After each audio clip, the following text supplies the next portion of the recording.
यहाँ एक lady twins को जन्म देने वाली होती है, पर वहाँ की एक ग्रैनी उसे इस टाइम बच्चों को जन्म देने से मना करती है और सुबह होने का इंतजार करने के लिए कहती है, क्योंकि उसके बच्चों में डायमंड्स को कंट्रोल करने की पावर होती है। तब उन बच्चों के जन्म के बाद उनके फादर बहुत ज्यादा डरे हुए होते हैं, क्योंकि उनके घर ऐसे बच्चे पैदा हो चुके होते हैं जो कि दिन और रात को अलग कर सकते हैं। और तब हमें 16 साल बाद का सीन दिखाया जाता है, जहाँ पर उन दोनों बच्चों में से एक बच्चा शिकार कर रहा होता है और उसका नाम यूरू होता है, जिसे आसमान में बादलों की 2 स्ट्राइप्स दिखाई देती है और उसे ऐसा लग रहा होता है जैसे कि वो ड्रैगन का पाद है। यूरो अपने शिकार को लेकर गांव की तरफ वापस चला जाता है, जहाँ पर उसका एक दोस्त डेंजी उसका इंतजार कर रहा होता है और उसे कहने लगता है कि आखिरकार वो उसे अपने साथ शिकार पर क्यों नहीं लेकर गया, क्योंकि अगर वो ऐसे अकेले जाएगा और माउंटेन्स पर उसे कुछ हो जाएगा तो वो किसी को मदद के लिए नहीं बुला पाएगा। तो यूरो उसे समझाता है कि उसे कुछ भी नहीं होने वाला, क्योंकि वहाँ के डिवाइन गार्डियंस राइट और लेफ्ट उसे प्रोटेक्ट करेंगे। और तब हम देखते हैं यूरो विलेज में बहुत ज्यादा फेमस होता है, क्योंकि वो सबकी मदद करता है। और तब वो अपने घर पहुंच जाता है और डांजी की माँ उसे उनकी मदद करने के लिए कहने लगती है, पर डांजी चुपचाप खिसक जाता है, जिस वजह से उसकी माँ उसे यूरो की तरह मेहनती बनने के लिए कहने लगती है। तो यूरो अपनी ट्विन सिस्टर आशा के बारे में पूछने लगता है, जिस वजह से ग्रैनी उसे बताती है कि वो हमेशा की तरह अपनी ड्यूटी कर रही है। और यूरो अपनी बहन आशा से मिलने चला जाता है। तो आशा कैसी हो? मैं बिल्कुल ठीक हूँ और आपका स्वागत है भाई। तुम्हें पता है आज मैंने एक पीजेंट पकड़ा है। आप तो सच में बहुत कमाल किए ब्रदर। ऐसी बात नहीं है, क्योंकि मैं तो एक बोर या फिर डियर पकड़ना चाहता था। इस बार ज्यादा बारिश नहीं हुई है, जिस वजह से हमारी फसल कम उग सकती है और शायद हमारे पास विंटर के लिए खाना भी कम पड़े, जिस वजह से मैं और ज्यादा हंटिंग करना चाहता हूँ ताकि हम मीट को प्रिजर्व करके रख सकें। तो क्या अगर आप ऐसा ना कर पाए तो इस विलेज के अडल्ट्स बाहर काम ढूंढने चले जाएंगे? शायद ऐसा हो सकता है। तो क्या आप भी चले जाएंगे? मैं कभी नहीं जाने वाला, और मैंने इसी वजह से तो हंटिंग सीखी है, क्योंकि अगर मैं विलेज की हंटिंग के लिए बहुत ज्यादा इम्पोर्टेंट पर्सन बन गया तो मुझे यहाँ से बाहर जाने की कभी जरूरत नहीं पड़ेगी। तो क्या इसका मतलब आप हमारे पेरेंट्स की तरह मुझे छोड़ के नहीं जाओगे? चिंता मत करो आशा, मैं तुम्हें छोड़ के कभी भी नहीं जाऊंगा, और जब तक तुम यहाँ पर हो मैं यहाँ पर रहकर तुम्हें हमेशा प्रोटेक्ट करूंगा।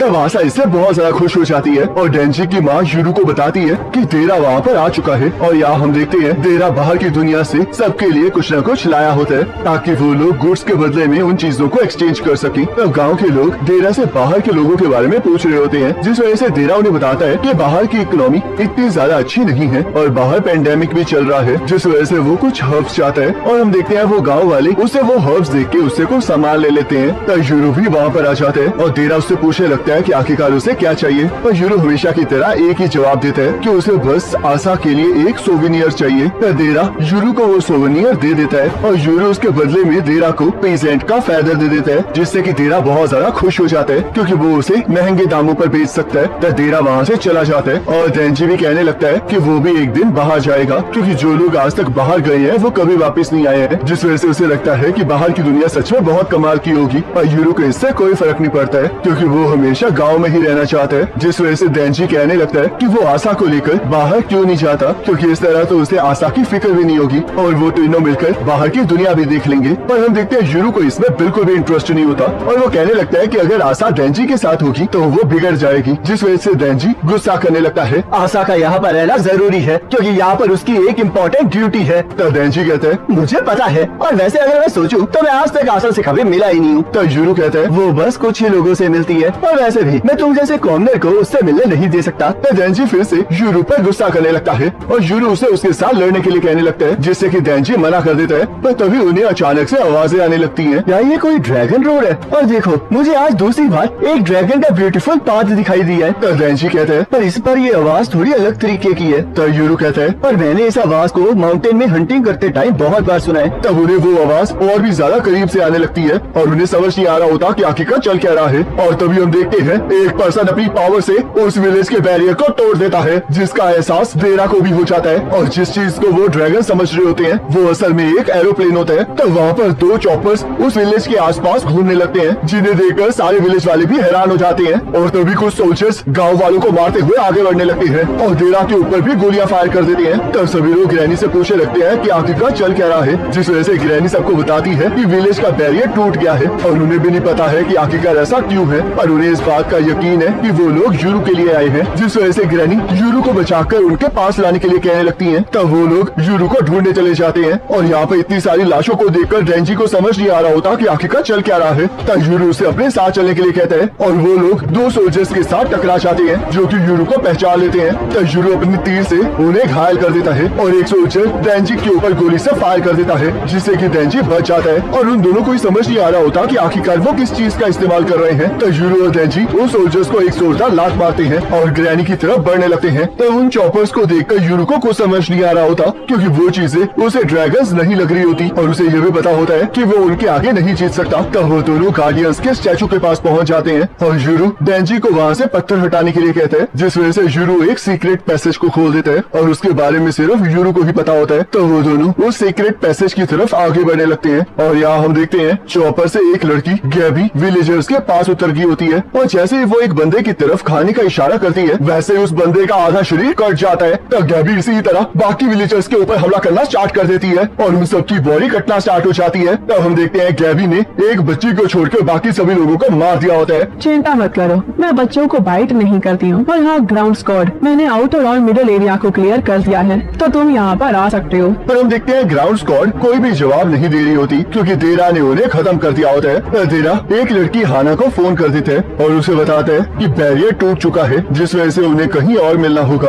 और उसे लगता है कि ये सब कुछ इस वजह से है क्योंकि आशा वहाँ पर आ चुकी है। तब हम देखते हैं एक लड़की ने ग्रैनी को पकड़ लिया होता है और वो आशा के ऊपर हमला करके उसे मार डालती है। तो यूरो भी सीक्रेट पैसेज के जरिए वहाँ पर पहुँच जाता है और आशा को बुलाने लगता है, जिस वजह से वो लड़की उसे बताती है कि असली आशा वो है और वो वहाँ पर उसे लेने आई है और बाकी सभी लोगों को मारने आई है। आखिरकार तुम ये क्या कह रही हो? तुम जैसी लड़की मेरी बहन कभी नहीं हो सकती, तो इसलिए मेरे रास्ते से हट जाओ। तो यूरो अपनी तीर से उसके ऊपर हमला करने लगता है, पर आशा अपनी पावर से वहाँ पर धमाका कर देती है और यहाँ देरा यूरो की तरफ बढ़ रहा होता है। तो ये लोग ऐसे एक्ट कर रहे हैं जैसे कि ये लोग माउंटेन रेस्क्यूअर्स हो और अगर ये लोग इसी तरह एस्केप रूट के ऊपर उड़ते रहे तो यहाँ से निकलना मुश्किल हो जाएगा। रुको जरा, देखो ये कितने कमाल के दांत हैं। तो तुम इस डायमंड को देख सकते हो, तो क्या तुम एक सीर हो? तो गैबी अपने डायमंड से देरा के ऊपर हमला कर देती है, पर देरा उसके हमले से बच जाता है और गोलियों से उसके ऊपर फायर कर देता है। पर गैबी का डायमंड उसे बचा लेता है और गैबी उसे पूछने लगती है कि ग्राउंड स्क्वाड को क्या उसने मारा? पर तभी देरा गैबी के ऊपर बॉम्ब फेंक देता है। माफ करना यूरो, मैं तो बस एरो को तोड़ना चाहती थी, पर मैं अभी भी इस पावर को कंट्रोल नहीं कर पा रही हूँ। तब हम देखते हैं नकली आशा का खून एक मॉन्स्टर में कन्वर्ट होकर आशा को पकड़ लेता है और ग्रैनी देरा को यूरो को लेकर वहाँ से भागने के लिए कहती है और बाहर की दुनिया में छुपने के लिए कहने लगती है ताकि यूरो को कोई न ढूंढ सके